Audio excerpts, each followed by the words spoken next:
Hey, it's Leo. Welcome to my channel. Today I'll be doing the 1001 Books tag. This is an original tag from Sandy at Miss Reads a Lot, and I was tagged by Bob the Booker. I'll link both their channels down below, and I definitely recommend you check them out because they're amazing. Confession, I did not feel like shaving, and so today you're getting my scruffy beard. This is what I have on 3 days worth after 7.5 years on testosterone. I had to look it up, and my first tee shot was on July 30th, 2014. So everyone's mileage may vary, but this is what I've got for you. It'll probably go tomorrow or the next day because it gets too scritchy for me. I also am bringing you new Glasses Realness. I'm not sure if I like this shape versus the round ones that I had, but here we are. This is what I have, and I can see a little better, so I'll be grateful for that. Also, I wanted to share an announcement. In February, Margaret Pernard, Beth Ann Bruninga-Sokolar, SD Houston, and myself so far are signed up to be readers in the Black AuthorTube Readathon. This is a project where we're lifting up and celebrating the Black AuthorTubers among us. Margaret has put together a Google Doc that lists all of the authors that she's identified and a link to their books, and then a place where you can sign up to read along. I'll include that link down below.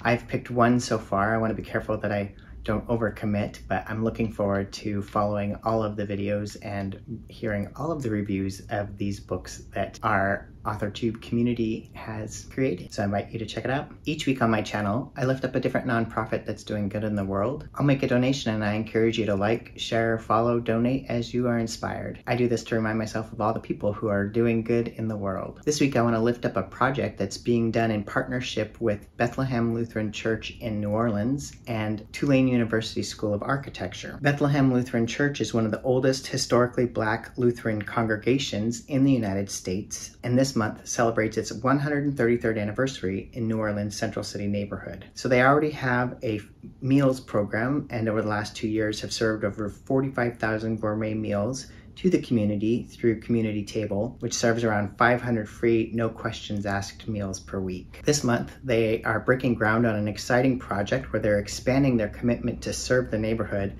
by taking action against the affordable housing crisis. They will begin building this spring the first of 4 new affordable housing units across from the church. They write, "Our vibrant Central City neighborhood is currently under assault by housing and rental prices, a crisis only intensified by Hurricane Ida. For example, the median household income of Bethlehem's 70113 zip is $18,446 US.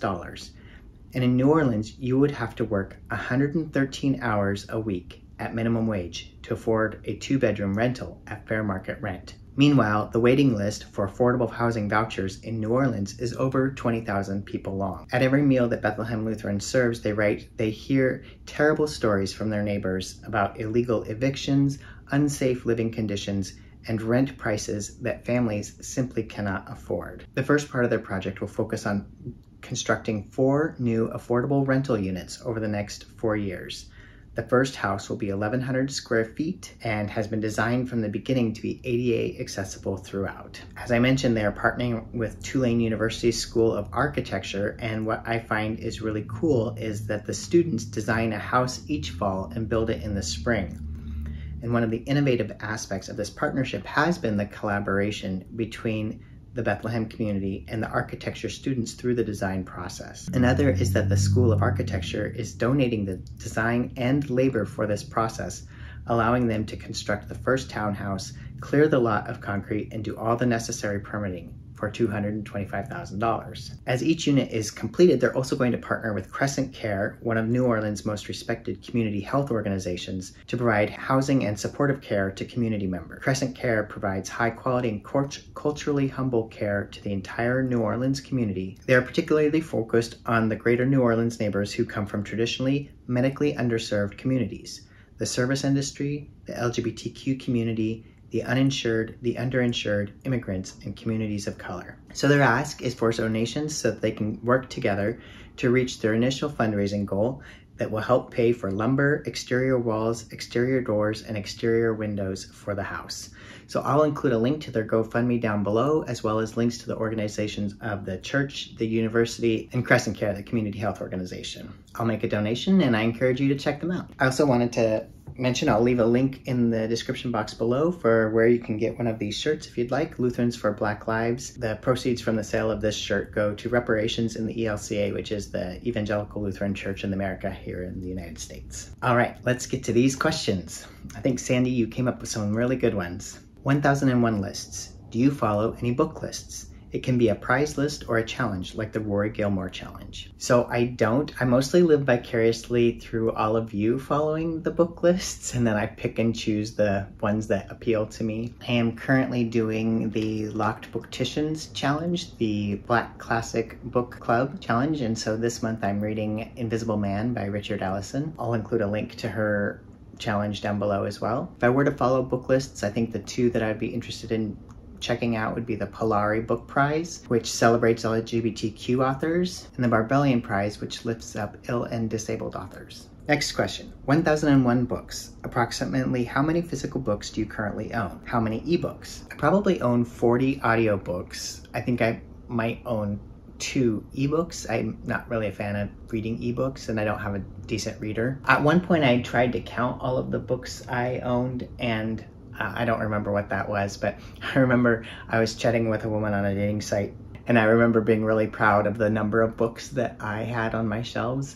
And I told her, I think it was like 500 or something, and she wrote back and said like, oh, that's nice, I have 2,000. She said it nicer than that, but I just realized at that time, like, oh, it's all a matter of perspective, isn't it? So how many books do I have? Never enough. I'm reminded of a joke. How many books can I fit in my house?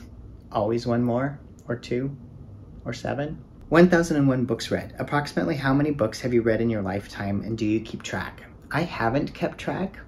I wish I had. I don't know. I know that last year I read 102, but that was like by far the biggest reading that I'd done. But I've done reading for my college degree and stuff. I guess it's probably a matter of perspective on that as well. I could think I have a high number and someone else will think it's high and someone else will think it's low. Not enough. I haven't read enough for my own. I always want to read one more. All right, 1001 Arabian Nights. Have you read any stories from the Arabian Nights? Do you have a favorite? And if you haven't read it, do you want to? I haven't read it. I'd be interested in reading it. A lot of people on their videos were talking about how the book title for Arabian Nights got the song stuck in their head from Aladdin, which, I mean, it definitely gets stuck in my head. But the other music that it makes me want to listen to is Scheherazade by Rimsky-Korsakov, which I'll link down below, and let me know if you've heard that piece. It's beautiful. All right, 1001 flavors. Do you have a favorite food or flavor? I think my favorite flavor realm is the umami flavors. So I love sushi. I also love tacos and pickled herring, and I do like chocolate as well. Chocolate chip cookie dough would be my favorite dessert. I'm a fan of flavors. I'll say that. I'm a fan of food and flavors. Next question. 1001 pages. Have you read a book that is over 1001 pages? Is there one you recommend and is worth the time? What is the longest book you have read? I have not read a book that is longer than 1001 pages. I'll let you know if I find one that I recommend. According to Storygraph, the longest book I have read is The Theft of Swords by Michael J. Sullivan at 691 pages. I think the longest one on my TBR is W.E.B. Du Bois' Black Reconstruction in America, 1860 to 1880. And this edition is just 728 pages. Oh, that's really little font. Ooh. Okay, I might need new glasses for that one.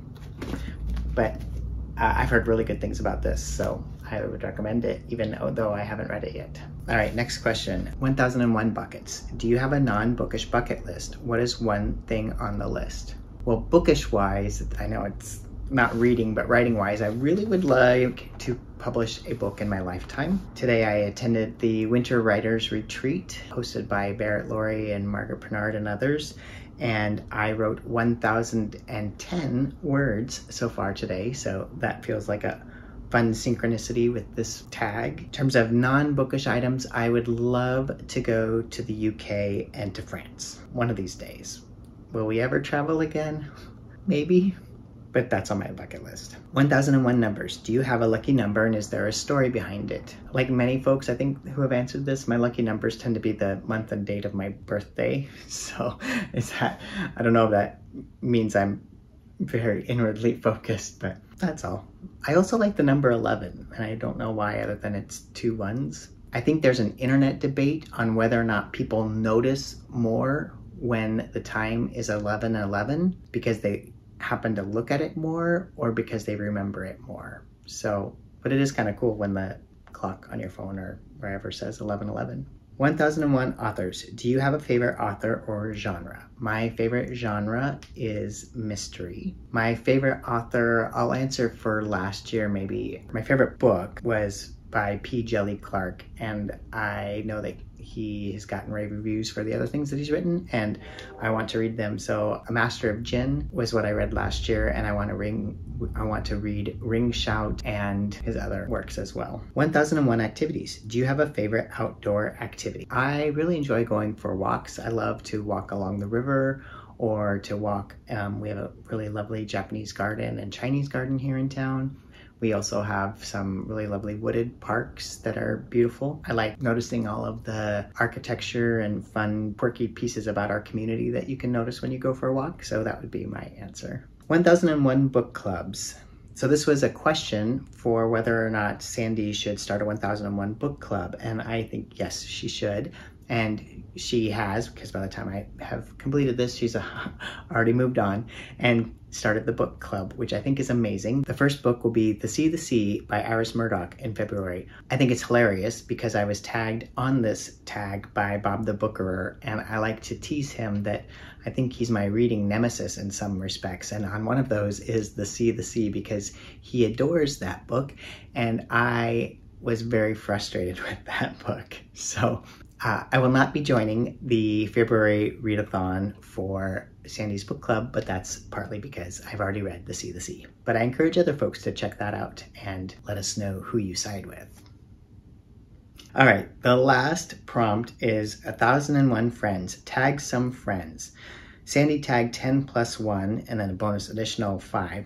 I'm going to tag 10 plus 1 as well, and I definitely recommend that you check out these channels. Some of them are very new and so can use all sorts of booktube love. So I tag and I put these in alphabetical order, not playing favorites here. Alicia Reads and Rambles, Bookin with Deborah, DJ at Indian Cooks and Books, Jessica at Lady Lovestead Reads, Jim at Books, Reading and Stuff, Logan at Buy Book Boy, Olivia Savannah at Olivia's Catastrophe, Rachel at Rachel is Reading, Sue at Sue Jackson, Tamara at Tamara Reads, and Zoe at Books and Bad Decisions. Well, that's everything. That was a really fun book tag. Thank you so much for creating the tag, Sandy, and for tagging me, Bob. I really enjoyed doing that and having a chance to talk with all of you. I hope you're all hanging in there and having a beautiful, safe January, and look forward to seeing you in the next one. Please feel free to like, comment, subscribe, all the things. I'd love to continue the conversation. Until next time, happy reading.